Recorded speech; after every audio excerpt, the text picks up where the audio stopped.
Are you prepared for a deep dive into the world of neuromorphic computing? I certainly hope so. Hey everybody, welcome to Amelia's Weekly Fish Fry, this here electronic engineering podcast brought to you by eejournal.com, which is written, produced, and hosted by yours truly, Amelia Dalton. Yes, we are talking about the past, present, and future of neuromorphic computing today. My guest is Mike Davies from Intel, and we're talking about the intersection between neuromorphic computing and artificial intelligence, the details of Intel's unique, now open source, Lava software development platform, and the details of Intel's Loihi 2 neuromorphic chip.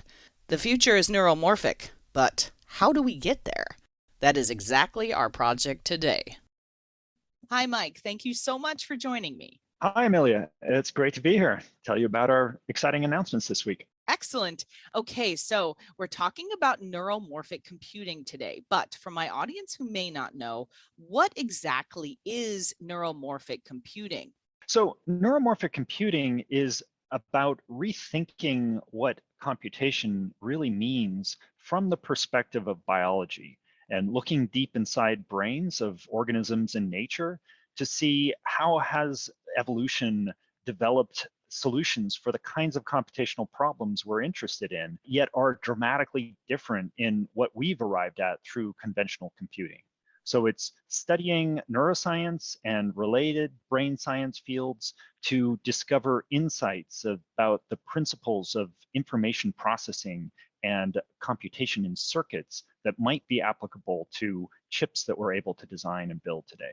Okay, now this seems to be advancing AI a lot as we know it today. So, can you help me understand what exactly is the difference between today's AI approaches and neuromorphic? And why do we even need this different approach? Today's AI, which most people have deep learning in mind when we say that, that's what's the approach that's delivered such amazing progress over the last decade or so. It's operating on a very simplified model of neural computation. So of course, there is biological inspiration behind deep networks and today's, greatest AI technologies. If you go back quite a few decades and you look at what is the neural network model that we're computing with these deep learning models, it is an approximation in a very, very crude way of what neurons in the brain are computing. And look at where it's taken us today. It's incredible capabilities that seem to scale in an almost limitless way as you provide these models with more computational power and more data.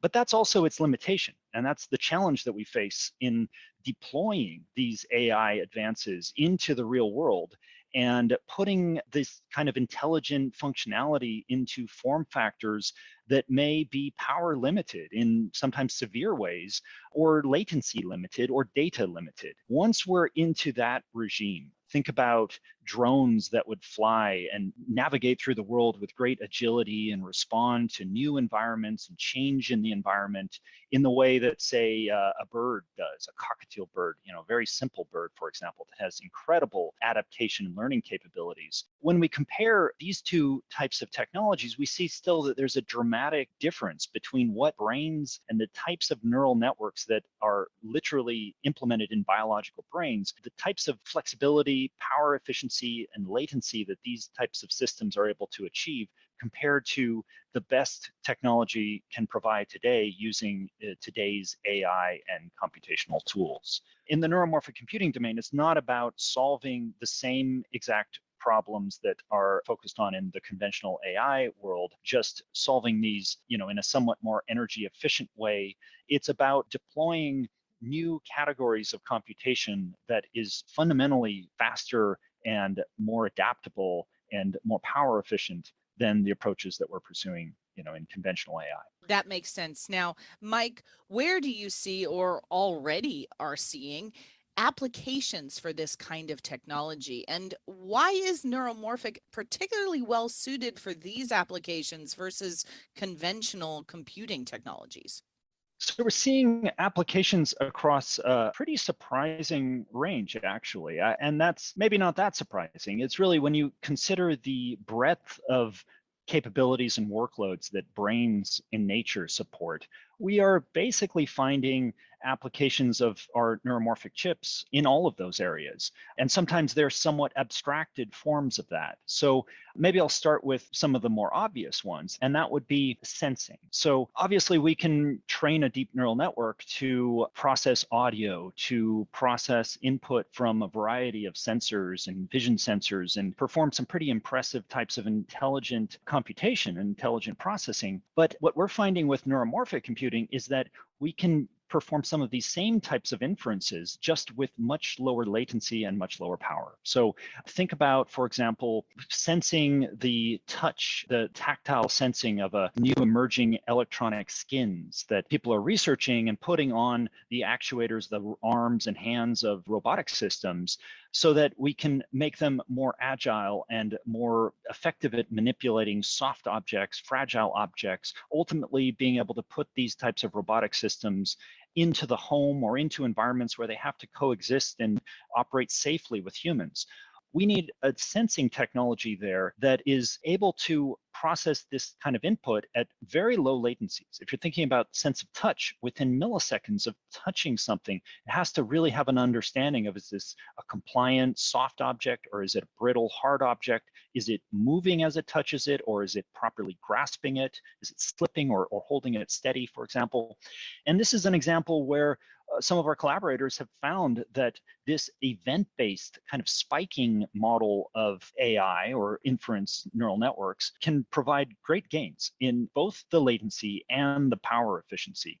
Traditionally, with conventional computing, you can make great strides in one or the other. You can speed up a computation by throwing lots of power and running the transistors faster, or you can make a computation more energy efficient by slowing things down. And so one or the other can be optimized, but not both together without something more fundamentally changing. So neuromorphic solutions in these domains are providing gains in both of these dimensions, which allows us to put, in this case, sensing technology for audio, for touch, for video, into a form factor which is constrained in all of these dimensions. But on the other hand, we're finding applications in areas you might not even associate with neural networks. So things like solving optimization problems. So if you think back to school and some of the basic computer science algorithms that people develop and apply to solve hard problems, constraint satisfaction problem, integer linear programming, quadratic programming, these are mathematical formulations of optimization problems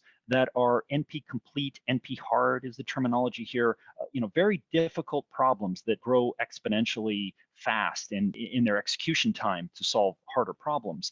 And optimization at the root of it is something that brains are performing in computing at all times. No matter what decision you're making, if you're navigating an environment, you're moving, your limbs, you're planning your day or how to tackle a problem, all of these involves factoring in the constraints that you as an organism faces and finding the best possible solution or the best way forward. And optimization is a class of problem that we're finding Loihi, and now Loihi 2, our next chip, are solving incredibly well. So we can outperform the best CPU-based solvers by orders of magnitude, primarily in energy efficiency. So well over 1,000 times greater energy efficiency for solving some of these hard computational problems, but also in solution time. So somewhere between 10 to 100 times speed ups for solving these types of optimization problems compared to conventional approaches. So you put this all together and you find a surprising breadth of applications that neuromorphic computing can, in the future, solve and put future kind of great advances in computational power and intelligence into form factors that otherwise simply couldn't either process with the speed that's required, or the energy required, or both. Okay, so Mike, I saw there was some news recently about Lava, a software framework that you've released to open source. So tell me more about this announcement, and where should my audience go for more information about this? So Lava is our attempt to address a problem that we're seeing in the field, which is really holding back progress. And that's lack of convergence at the algorithmic software application levels. So with Loihi, the previous generation of chip that we released a little over 3 years ago now, we were focusing mostly at the silicon chip level and just the lowest level of software support to make the chip usable by our research partners. And it was sufficient to do a lot of evaluations of different workloads and different algorithmic approaches, and to bring some rigor into the benchmarking, so quantifying what gains, which approaches gain the best results, which gave the least. But weren't trying to provide abstractions, programming abstractions to users that go beyond this kind of basic register level programming model. And effectively, we're hoping that someone else in the field would come along and provide the progress and the compelling software advances that would bring the field together and sort of elevate the level of programming from one that requires basically a PhD in computational neuroscience to really understand, to a level that general developers would be able to come into the field and rapidly deploy the work of others into applications that had not been previously dreamed of. But that hasn't happened. So after these 3 years, we're still programming at this excruciatingly low level of individual registers, of specifying specific network parameters and network connectivity. There are some utilities and there's tools and there's point solutions that have been quite productive and helped, but we're just not seeing a lot of sharing of results and code between the different groups that would allow teams of researchers to build on top of, to the point of ultimately providing those software libraries and frameworks that grows the community to the non-expert, non-specialist domain. So Lava is our attempt to address that need. So we don't have all the answers in terms of software programming abstractions and tools and methods yet. It's not a finished product. It's really the beginning of a journey. We're releasing an improved version of our original software framework in a fully open sourced way. We've licensed this with permissive licensing, so a combination of BSD for most of it, as well as LGPL for some of the lower level parts of it. And that's specifically to encourage people to converge, to use this software framework, to extend it, to port it to their own platforms, and simply create a more vibrant community of developers where progress can be shared and built on and advanced across these different teams. Ultimately, that's going to be what's required to develop applications and a whole ecosystem of developers that can deploy this technology commercially. That makes sense. Now, Mike, who can access Loihi 2 today and how? So access to Loihi 2, the hardware itself, is still controlled through our Intel Neuromorphic Research Community framework. So this is an organization that requires a legal agreement to be signed with Intel. And that's basically the requirements of developing research silicon in a company such as Intel, that we're not at this point able to just deploy these to the general public without some kind of an evaluation agreement being executed. So those members of that community, which now numbers almost 150 groups around the world, from the leading universities to industry groups, as well as government research labs. All of those people will have access to Loihi. They can access it through our cloud systems for now, so they'll remotely log in and they can start kicking the tires and evaluating some of the new features and characterize the new performance. But it will be some time until we can make these systems available generally to anybody without going through that engagement process. So it's still a research community for now. Of course, in the long term, we hope to provide commercial access to these chips, but that may still be some years off. Mike, let's talk about your role as a researcher in particular here. So, what has stumped you the most as you've gone down this journey to understand the human brain for inspiration for this next generation of AI? What has been surprising, and where do you think the biggest challenges remain? I think the biggest surprise is that we so quickly reached the limits of the analytical scientific tools available to us to really make sense and model the kinds of computation that we find in the brain. That's not to say that we can't make progress and that we can definitely understand certain subsystems and certain aspects and principles of the way the brain works. But it's been very surprising just how limited our, say, mathematics and our conventional computer science abstractions and understandings are for developing a comprehensive framework and theory for neural computation in the biological sense that we see in brains. So I guess that's been the real humbling part of it. It's not a matter of just going back to the textbooks from grad school and dusting them off and coming up with the right approaches and the right models. It's really a matter of engaging deeply with the greatest minds that are in any of these related fields, whether it's neuroscience or engineering or even mathematics at the most fundamental level. So that's been the biggest challenge. It's not exactly clear what the way forward is to produce a fully comprehensive framework.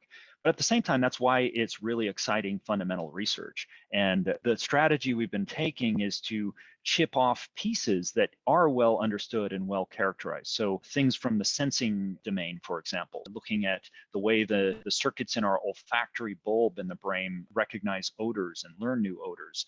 These are manageable problems that we can study and produce technology from that, understand the way that biological neurons are operating at a real fundamental way, and ultimately with the long-term goal of coming up with something comprehensive that can span the scope of an entire brain. But I think we're still years away from that. And anyone who looks deeply at some of these fundamental challenges that are coming from brain research, has to be a little humbled by the outlook for AI in general and, bringing fundamental intelligence into our future devices. We're still a long way away. It's going to be an exciting journey and we're, making a lot of progress, but this is a very, very difficult challenge that we face collectively. Absolutely. Now, Mike, let's talk about you a little bit. You were at Caltech, I understand, and then at a company called Fulcrum before you joined Intel. So, how did you even stumble upon this very cool emerging field? Well, it maybe wasn't as coincidental as it might sound. Actually, the modern field of neuromorphic computing, neuromorphic engineering, actually started at Caltech, and that was right in the time frame when I was there. I was kind of at the very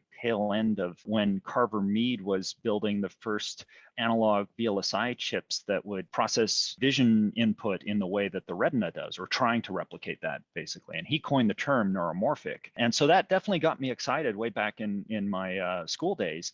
And this was in the 90s.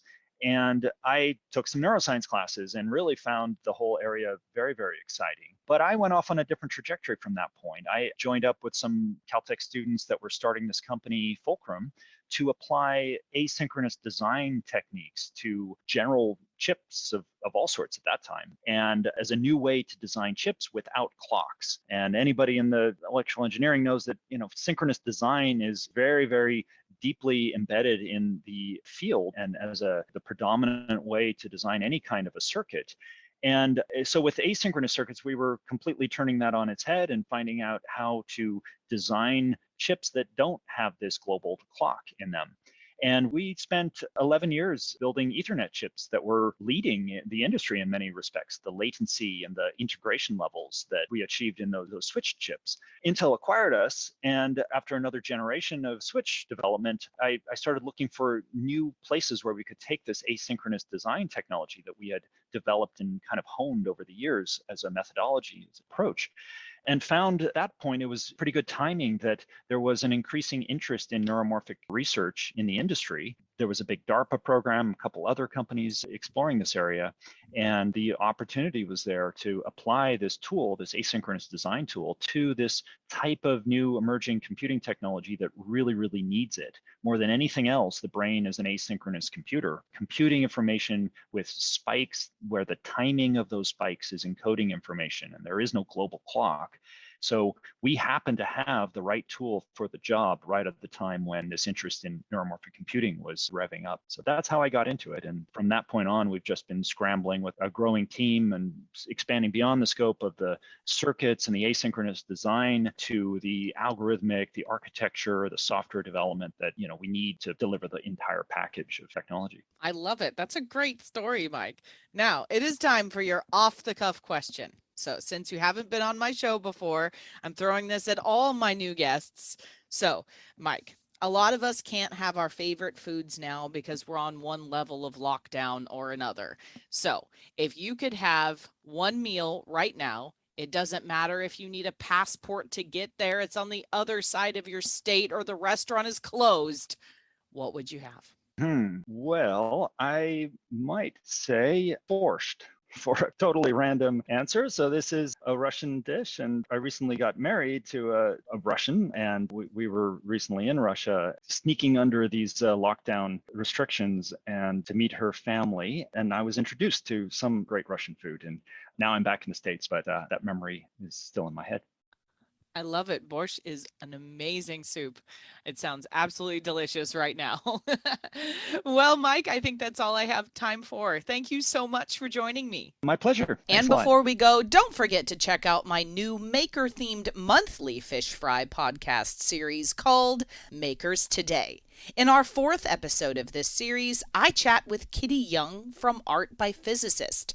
Kitty and I chat about the variety of super cool designs she has created as part of her successful Kickstarter campaign, what her work as a creative technologist and senior program manager at the Garage entailed, her passion for quantum computing, and how the worlds of high-tech fashion and quantum computing overlap in her life. Hey, have you checked out EE Journal on social media yet? Well, you should. You can find us at facebook.com/EE Journal. If you're into Twitter, you can monitor our tweets at EE Journal TFM. And don't forget, if you want to follow my personal Twitter account, check out Amelia D 1978. And hey, if LinkedIn is more your thing, sure, I dig it. You can follow us or me on LinkedIn as well. And we have a YouTube channel, youtube.com/EE Journal. Folks, it is chock full of all kinds of techie videos, including our very popular Chalk Talk webcast series, hosted by yours truly. And you can subscribe to our EE Journal YouTube channel as well. Also, by clicking the links below the player on this week's Fish Fryin' page, you can subscribe to this here podcast through Spotify, Podbean, or Apple Podcasts. If you'd like to further support this podcast, please leave me a review and 5 stars on that podcasting platform of your choice. Thank you everyone for tuning in. If you know of any cool new technology or heck you just want to chat, shoot me a line at Amelia, that's AMELIA, at eejournal.com, or post a comment on our forums on EE Journal. For the week of October 1st, 2021, I'm Amelia Dalton, and you've been fried.